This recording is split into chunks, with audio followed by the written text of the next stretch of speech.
la quenelle, la quenelle, la quenelle, la quenelle, la quenelle,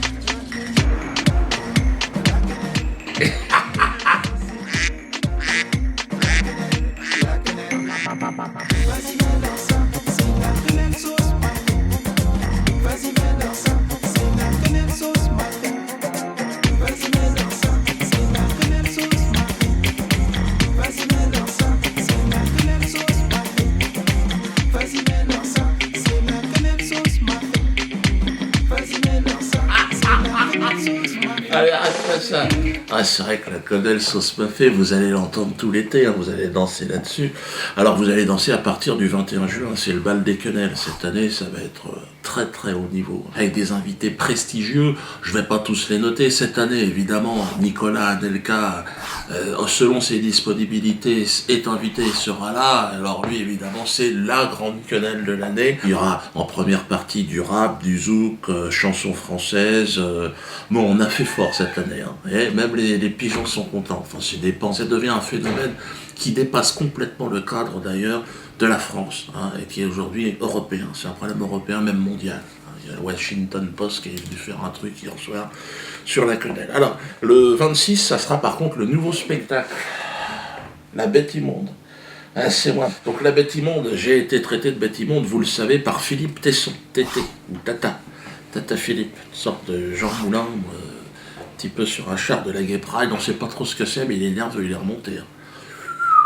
Parce qu'il lui arrive, il a un problème, en tout cas, une descente d'organes, il en a fait à la télé, là. Puis il a un problème avec les négros, l'autre. Attends, calme-toi, Tété, oh. Interdire son spectacle, est-ce aujourd'hui la solution? Mais bien sûr, on le condamne à la prison. Voilà, question, c'est la réponse que j'attendais depuis 10 minutes. C'est tout. Les extrémistes diront qu'on le condamne à mort, mais la peine de mort est abolie. Ce type nie que 6 millions de juifs ont été exterminés par Hitler. C'est un monstre, c'est un animal. Il n'a pas droit, même pas à notre parole. On l'enferme au nom de la loi Guessot, article 9. Et c'est tout. Donc là, ça va loin. Hein. Un animal et tout. Et il va même jusqu'à traiter le mec qui est en face de révisionniste parce que ça lui plaît pas. Alors, regardez. C'est ça le crime fondamental, le crime ontologique de Dieudonné, c'est celui-là. C'est de dire que les juifs sont des menteurs, sont des imposteurs, et qu'ils n'ont pas, que 6 millions d'entre eux ne sont pas morts sous les coups du nazisme. Est-ce qu'il a dit ça? Non, écoutez, est-ce qu'il a dit ça? S'il avait dit ça... Mais bien sûr, il a dit ça. C'est la seule chose. Avait dit ça. Allez donc à la Main d'Or. Vous êtes allé au théâtre de la Main d'Or? Je n'y vais pas. Contrairement à vous, je n'y vais pas. Évidemment. Vous êtes allé. Enfin, vous plaisantez. Je sais de quoi je parle. Je connais les écrits de Dieudonné. Je connais la parole. Je l'ai vu faire la quenelle. Enfin quoi? Je serais juif et une partie de ma famille aurait été exterminée. Je ne tiendrai certainement pas votre langage. Mais on n'a pas besoin d'être juif pour souffrir de la compassion. La preuve que si, puisque vous niez la réalité. Vous êtes vous-même révisionniste, ça vous est indifférent, le génocide. Pas du tout, mais vous êtes fou, mais vous êtes complètement malade. Qu'est-ce que vous racontez? Vous dites des sottises. Mais non, mais vous me dites que je suis révisionniste. Mais c'est invraisemblable. Mais ferme-la. Ah lui, on va se retrouver devant les tribunaux. Puis moi j'ai envie de lui dire à Philippe Tesson, tu sais, derrière moi, il y a tout un tas de gens, des Africains, des gens à la peau mate, qui sont vraiment choqués par ce que tu as dit. Hein. Parce que être traité comme un animal, être vu comme un animal, c'est quelque chose qui, dans le temps, a existé, dans l'histoire. Hein. Et c'est pas tellement éloigné que ça, hein. 400 ans d'esclavage quand même. Hein. L'article du Code noir qui dit que l'homme noir est un objet, quoi. Les Africains, ils s'appellent Philippe Tesson. Regardez, écoutez bien ce qu'il a dit. C'est un monstre, c'est un animal. Et là, aucun problème. Là, le parquet poursuit pas. Bon, là, c'est avec moi qu'il va avoir affaire devant les juges. Je pense qu'on est de plus en plus nombreux à s'interroger sur ce qui se passe, parce que là, c'est quand même grave. D'ailleurs, en Afrique, il y a un député extraordinaire. Lui aussi, il s'interroge sur l'affaire Dieudonné, parce qu'il y a des journalistes qui viennent lui donner une leçon de morale. Ils viennent lui dire, Dion, le négro, écoute ce qu'on dit, les droits de l'homme. Il dit, oui, mais enfin bon, parce que la liberté d'expression en France, vous avez quand même l'affaire Dieudonné, regardez ça. Il y a liberté d'expression ou pas de liberté, il y a liberté politique ou pas de liberté. Il n'y a pas d'absolu, puisque je peux vous citer des cas en France où nous pouvons avoir aussi à redire. Dieudonné, tout ça, est-ce qu'il est libre complètement? Donc, Qu'est-ce que il y a vous pensez toujours de cette des limites, affaire il y a toujours des limites, il y a toujours une certaine relativité dans les choses. Ah non, heureusement, il y a Internet, les choses bougent. Mais moi, c'est vrai que je dérouille. Il y a le juif LB aussi. Vous savez qu'il était très remonté, lui. Il avait joué le père d'Ilan Halimi dans ce navet. Bon, c'était atroce, le film qu'il a fait. Ils l'ont retiré, ils ont été obligés au bout d'une semaine. Et lui, il disait, il faut lui défoncer sa gueule en parlant de moi, regardez-le. Comment vous avez réagi au propos de Dieudonné ? Le débat qui a divisé la société était pour moi inacceptable. En face, il y avait quelqu'un qui avait franchi la ligne rouge tellement fort, on ne doit pas se poser la question de se demander s'il faut ou pas agir, si on lui donne ou pas une rente médiatique. Il faut lui défoncer sa gueule. Lui défoncer sa gueule. Et là, maintenant, LB, il s'est mis directement dans la... C'est une sorte d'agence touristique d'Israël. Alors déjà, il était mauvais pour les films, mais alors, je vais dire, quand tu vois ce qu'il raconte, et regardez, t'as pas envie d'aller en Israël? Israël, c'est bien plus que ce que les médias nous en disent. Je viens ici depuis une vingtaine d'années et je continue à me faire surprendre par la richesse et la variété de ce pays en perpétuel mouvement. Ses habitants, sa manière de vivre, son histoire, tout est là pour vous séduire. Oh putain, non, faut rester calme. Moi, je suis menacé de tous les côtés, mais faut rester calme. Parce que c'est vrai que je suis insulté, je suis menacé de mort. Mais bon, faut que... Je dirais que c'est la patience. C'est vrai que, comme dirait mon directeur de publication, c'est sous sa responsabilité, mais c'est vrai qu'il le dit. Et bon.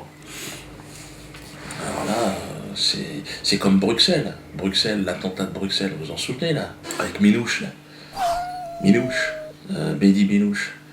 Et qu'aurait buté des juifs, enfin, on ne sait pas d'ailleurs, il y a eu une enquête, on ne sait pas exactement ce qui s'est passé. Est-ce que c'est un règlement de compte? Est-ce que c'est un suicide? Voilà l'arraché, on ne sait pas qui vole un œuf bon en bœuf, on ne sait pas. Et bon, tout de suite, ils m'ont mis ça sur le dos, regardez-le. On sait que le passage à l'acte est toujours précédé par la libération de la parole. Et nous avons depuis des années les patrons de l'antisémitisme francophone, que sont Alain Soral et Dieudonné, avec leur représentant local ici, le député antisémite Laurent Louis, eh bien, qui contaminent les esprits de certains de nos concitoyens. Donc il ne sait même pas ce qui s'est passé, ça peut très bien être une action du Mossad, puisque c'était 2 agents du Mossad qui se sont fait buter, c'est peut-être des agents saoudiens, on ne sait pas ce qui se passe. On n'en sait rien et ça tombe encore sur ma gueule. Comme quoi j'aurais demandé à Mehdi Minouche d'aller mettre un coup de griffe là-bas. C'est parce que des gens comme Dieudonné, comme Alain Soral, pseudo-intellectuels, s'expriment, ont libéré sur Internet notamment la parole antisémite, qu'on est passé de la parole antisémite à l'acte terroriste et qu'on est passé de la parole au meurtre, à l'assassinat. Et donc on a changé complètement de dimension et c'est pour ça que le mal qui a été fait par Dieudonné et ses sbires est catastrophique. Et là, il y a un travail pour l'Europe, d'ailleurs, de trouver des solutions pour empêcher les excès sur Internet. À la veille des élections européennes, d'ailleurs, c'est vrai qu'on s'est même marré. Je n'ai pas commenté, mais moi j'ai bien rigolé. Ah, les résultats, ça ne va plus. La déculottée du Parti Socialiste de Valls. Le moment que nous vivons est un moment grave, très grave, pour la France et pour l'Europe. Oh, François la sent-tu qui se glisse dans ce tank. Je crois que lui, il la sent. Elle est douloureuse. On arrive à un niveau de degré d'impopularité. Franchement, Marc Dutroux se présenterait, il ferait mieux que François Hollande. J'en suis sûr. Lui, il a rêvé, plus personne n'en veut. Alors moi, bon, je m'en fous, j'ai pas voté, j'en ai rien à foutre. Puis bon, j'aime bien. Je suis ami avec Jean-Marie Le Pen, donc moi, lui, je l'aime bien. Mais bon, le Front National... Il y en a un, là, le numéro 2, il est pas très bien, lui. Là, il s'en est pris à Noah, parce que Noah, il avait dit que ça faisait marrer mes sketchs. Je suis assez loin de ce qu'il peut penser politiquement. Je suis assez déstabilisé par son entourage. Mais par contre, qu'est-ce qui me fait marrer? Qu'est-ce qui me fait rire? Est-ce que Dieudonné est antisémite ou pas? Est-ce qu'Alain Soral est antisémite ou pas? Pourquoi vous ne dites pas que Noah, ce matin, a soutenu Dieudonné en disant qu'il le faisait beaucoup rire? Et il rigole de quoi, Yannick Noah? Yannick Noah, non, il n'a pas tout à fait dit ça, Yannick Noah. Il a dit qu'il le faisait beaucoup rire. Non, il a dit que Dieudonné avait été son ami, que Dieudonné l'avait fait beaucoup rire et que désormais, il ne le suivait pas dans ses délires et qu'il ne comprenait pas où on était Dieudonné aujourd'hui.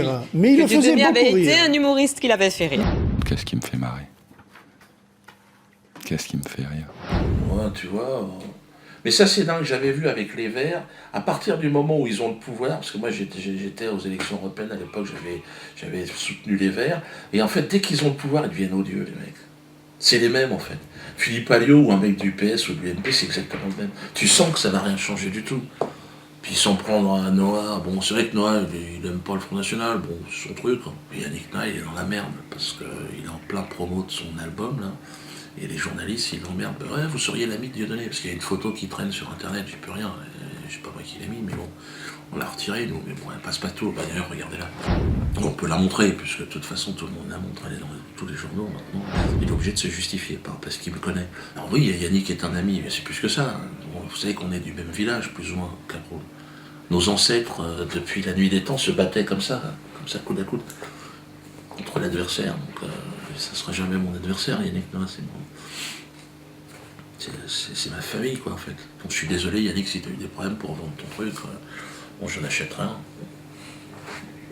Ce que, mon Dieu, ce que je peux faire. Donc, si vous voulez l'aider, achetez son truc. Ma colère n'est pas un fond, elle n'est pas nationale. Pour revenir à Minouche, c'est vrai que Minouche, parce qu'apparemment il a été recruté dans les prisons, c'est dans les prisons françaises apparemment, qui recrutent des délinquants, bon, les mecs ils font ce qu'ils peuvent quoi, pour bouffer, et puis après ils s'en vont en Syrie, un peu partout pour se battre, ce serait ça, et là il y aura un reproche que ce serait à cause de l'islam, tout ça. Moi, je pense que c'est surtout l'administration pénitentiaire qui n'est plus au niveau. Vous savez que moi, j'avais une initiative. J'animais un atelier de chansons potaches à Poissy. Et ça a été retiré. Pourtant, on a eu des résultats exceptionnels. Chouananas. Excusez-moi, mais l'année dernière, tout le monde a chanté Chouananas. Bon, ça, c'est l'atelier chansons potaches de Poissy. Je veux dire, c'est Carlos qui a l'idée et l'initiative. Après, on a une mise en espace qu'on appelle une chorégraphie d'Alfredo Stranieri. On a Geff qui s'occupe aussi des paroles. Bon, on a une équipe aujourd'hui. François la Sentue qui se glisse dans ton cul la quenelle, atelier de chansons potaches de Poissy. Ah, mais attendez, là, oh. Et d'ailleurs, il y a une opération le 14 juillet prochain. Hein, sur les Champs-Élysées. Donc c'est le grand défilé de mes couilles là. Et donc là, ce jour-là, organisez-vous par petits groupes de 4, 5, 6, 7, glissez des quenelles sur le trajet de tous. On espère qu'un militaire, il y a un militaire qui s'est engagé à faire une quenelle. Bon, il m'a dit que ça sera peut-être discret, parce que là, mais il y a toujours moyen dans un mouvement, toi, de faire semblant de remettre ton, toi, donc n'hésitez pas. Et puis quand François va passer dans sa bagnole, dans son cabriolet, François la Sentue. De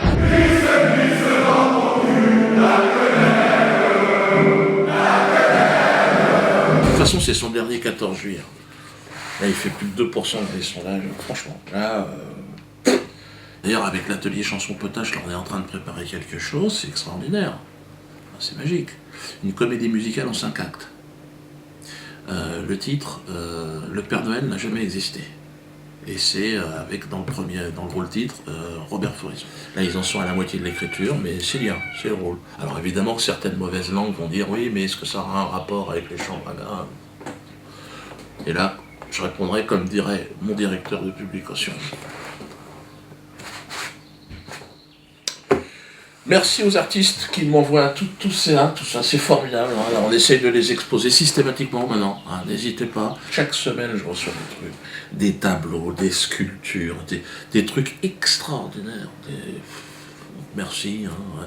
Alors d'ailleurs, on va développer à partir de cette vidéo, je fais l'annonce, une régie publicitaire.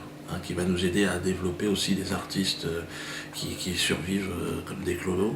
Donc, vous êtes un petit artisan, vous avez une petite boîte, vous faites de la réparation de télé, vous rempaillez des chaussettes, des fauteuils, vous reprisez des chaussettes. On s'adresse aux petits, hein. C'est 200 € la ligne, vous allez passer, regardez, c'est l'exemple là. Voilà. Donc il faut mettre le nom de la boîte, l'activité, la ville et le numéro de téléphone, c'est tout. Et ça coûte 200 € simplement le passage. Donc si vous voulez 2 passages, c'est 400 €. Et donc vous avez... on fait notre régie publicitaire, hein, ça va nous permettre d'aider des jeunes artistes et de faire tout un tas de choses. Parce qu'il faut être créatif, hein, je veux dire, en même temps. Alors, en plus de ça, je pense que ça va faire chier du monde. Parce que moi, à chaque fois qu'il y a une vidéo, vous avez regardé, il y a de la pub avant et il y a de la pub après. On s'est dit, on va en mettre dedans, toi, un petit rouleau, puis bon, comme ça va nous permettre de rester aussi gratoche aussi pour les gens qui nous regardent, parce que c'est ça un peu le jeu d'Internet, personne n'a envie de raquer. Tout le monde a des oursins dans les poches, ce qui est normal, avec la crise, c'est dur. Mais donc, n'hésitez pas. Donc, si vous voulez apparaître, vu plusieurs millions de fois, attention, donc là, on rigole pas, on n'est pas sur le service public, sur France 2, France 3, des émissions à 100 000. Enfin, même, et encore, personne ne les regarde. Mais bon. Et donc, nous, c'est vraiment... si vous voulez vraiment que votre entreprise fonctionne du feu de Dieu, mettez un peu de publicité. Et puis, alors ceux qui vont me dire, ouais, mais Diodo, la pub, ça fait vraiment... à cela, je réponds, comme dirait mon directeur de publication, voyez avec lui, mais il a un projet, hein, d'accord? On est d'accord? Bon, je vais terminer sur une petite chanson. Quenelle sauce parfaite. La quenelle.